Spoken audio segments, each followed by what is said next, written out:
So thus far what we have done is we have defined a class movie, and then we went ahead and defined a couple of instances of that class, namely Toy Story and Avatar.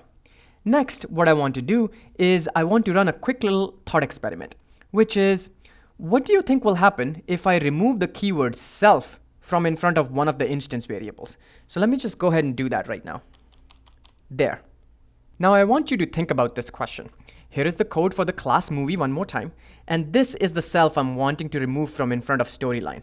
And I want you to think about this question, especially in the context of running this code, which is print avatar storyline. Once you have a hypothesis, I want you to enter it in this box.